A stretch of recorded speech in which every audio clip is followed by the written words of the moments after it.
Welcome to the Brief Newsbrief presented by the Life Given Radio. I almost said the Life Given Podcast. So many changes, but I am your host, Samuel Isaac Lopez. This weekend, fellow Protestants and I will be celebrating the Reformation, and I plan to celebrate it really well. And before we get to the stories I have for you, I would like to couch them all by revisiting one of the outcomes of the Reformation. We obviously know the story of Martin Luther nailing his 95 Theses on the church door and what happened thereafter. But one of the outcomes of this action was the flow of information was not controlled by just one authority. Now, everyone was able to read their Bibles. With the advent of the printing press and the dissolution of the centralized power of the Catholic Church, we now had more information to our salvation in our very hands. Think of that major shift in power. Now, and this is where we're getting to our stories here. And before we go any further, the stories aren't all up to date. They're rather to serve as a reminder for a purpose, for a point that I want to make during this show, during this episode. Now we are starting to see centralized authorities over the flow and dissemination of important information. And the following stories are examples of that. So Facebook, Twitter, YouTube, they all are controllers, really, middlemen for the information that we receive in our hands, on the phone in our hands. Now, don't worry, I'm not going to leave you without a potential solution or a call to action. I'm not just going to say, bang the drum and talk about how dark and dreary this life is, because it's not. I think there's a lot of exciting things happening right now, but this is the reality of the world that we live in, okay? So these media giants that I just talked about, Facebook, Twitter, play the part of the Pope quite well. If we want to continue to push the Reformation analogy, Facebook and Twitter both went out of their ways to censor the New York Post report of Hunter Biden. If you recall, we covered this story a couple weeks ago, and the New York Post Twitter account has still been locked out. Okay, they've still been locked out of Twitter, and that's now an ongoing situation for 2 weeks. I think the Jack Dorsey, the CEO and founder of Twitter, told Senator Cruz and that Twitter was no longer locking the New York Post account. I think that was a lie. It's still ongoing.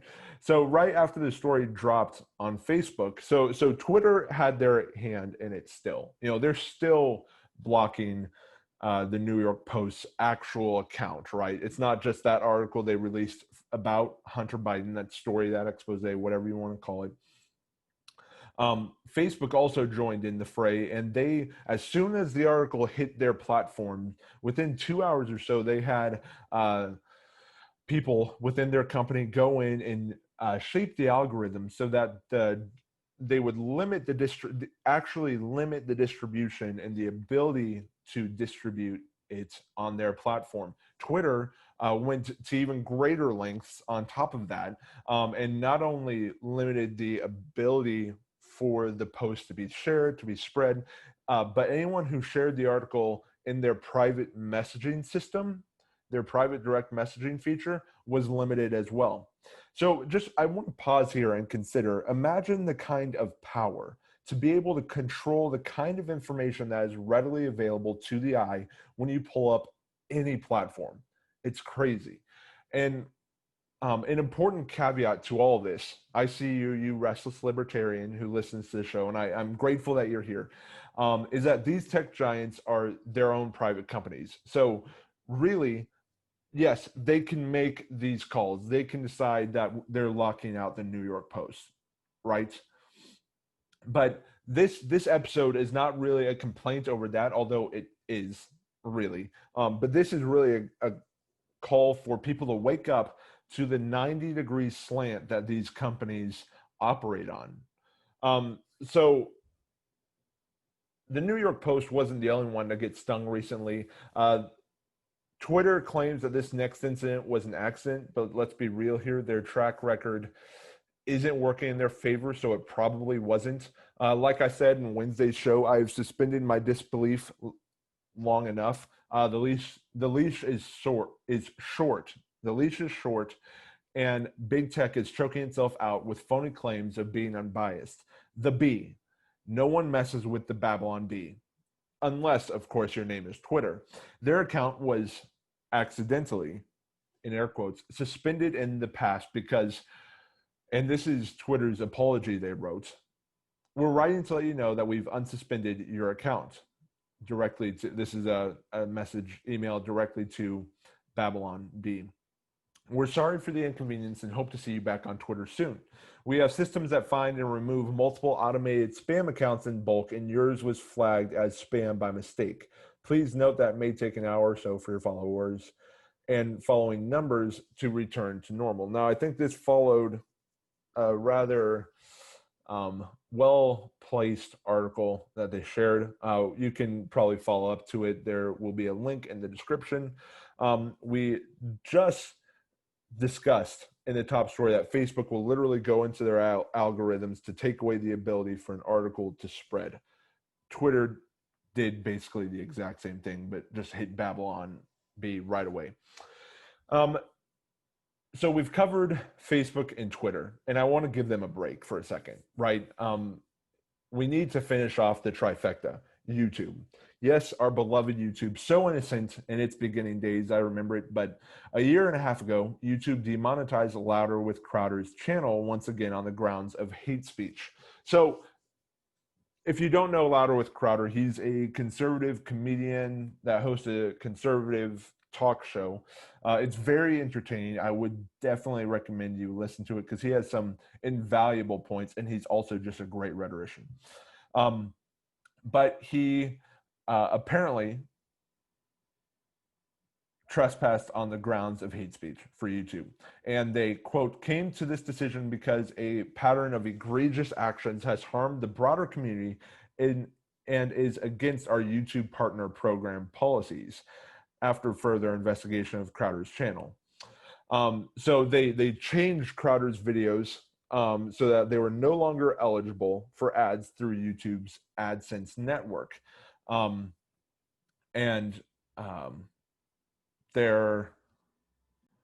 in short, they were demonetized.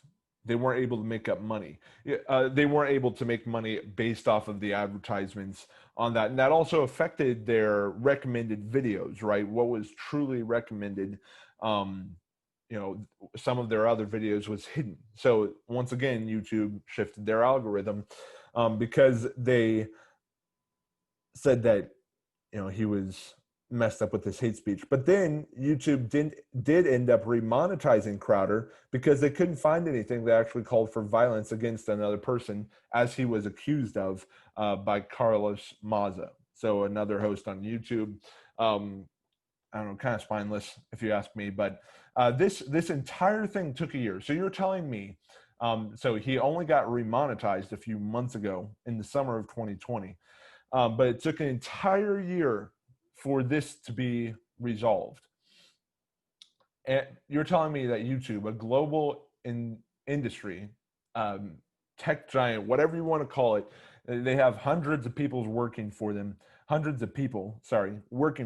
they can't go through however many videos are on Crowder's channel to verify this. So Steven Crowder acknowledged, and this is kind of wrapping this story up, acknowledged the real reason he was fighting for it was so that the smaller guy wouldn't have to, because Crowder was just one of the very first at the Vox Apocalypse, which was a huge movement on YouTube that demonetized hundreds of channels. But he was fighting for it because A, he had the money, and also a lawyer on retainer, so they could fight this, right? And this lawyer is wicked smart, right? A lot of great people work with that show, and the lawyer is no exception. I think that it was very interesting. And I think that we can be very grateful for Crowder's work there because, I mean, if you get demonetized, and we'll get to this in a second, as a smaller channel, it's tough to do anything but try to find another way to upload. So we've hit Twitter, Facebook, YouTube, Face, right? That's the trifecta. We've gotten it all. We're coming back to Facebook. Facebook, I know you thought we were going to leave you alone, but we're not. We're not done yet. So a year ago, they removed Graham Allen's video from Facebook, citing that he violated their community guidelines for hate speech. Now, if you haven't seen this video, who am I kidding? I'm just referencing this interview that he had on Fox News. But in this video, he called for every Christian to pray for Trump. This is following on the heels of a pastor who Trump came and visited their church. The pastor stopped the service, asked if he could pray for the president. And people, when they heard this and saw this video and read these articles, just went berserk. It's like, how can you pray for the president?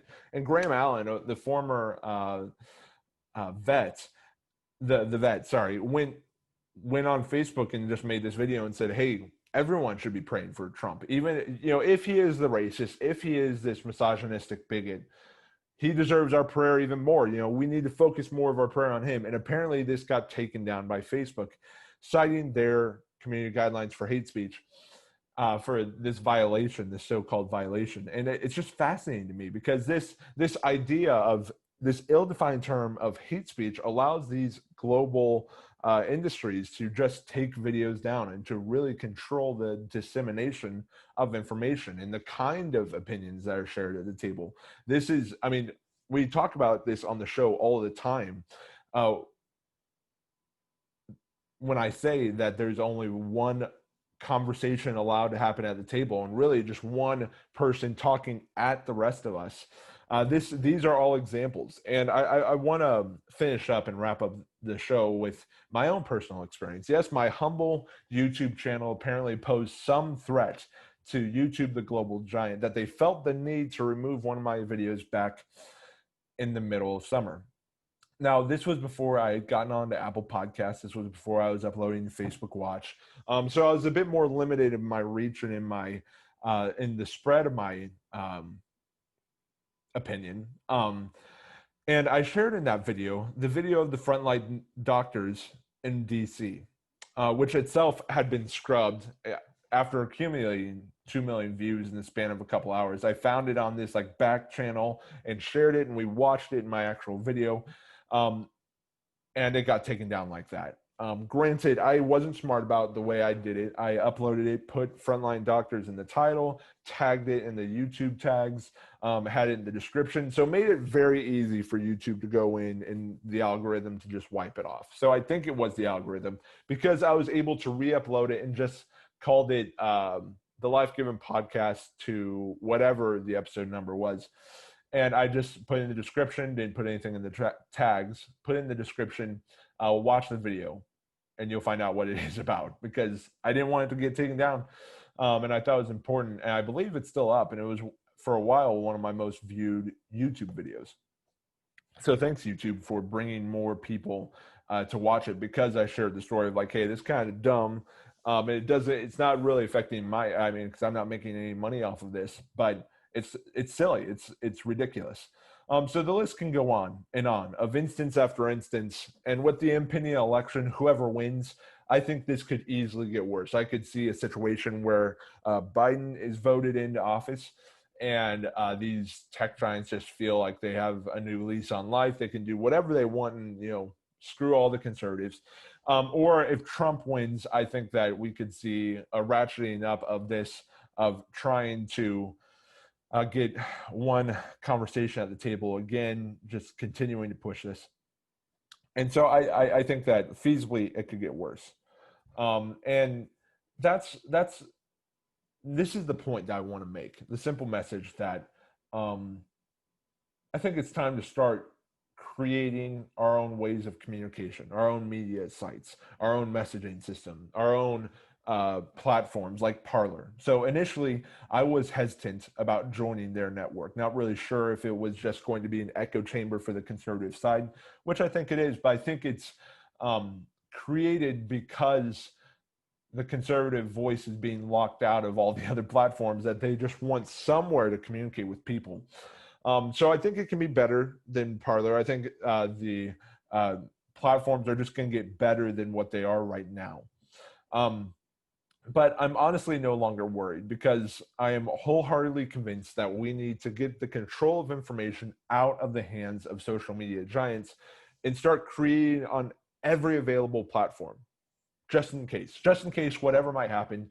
We need to be pushing our message anywhere. Okay, so this podcast, for example, is on Spotify, YouTube, Google Podcast, Apple Podcast, Over Podcast, Facebook Watch, Radio Public, Podchaser. I mean, it's on any platform that you can imagine.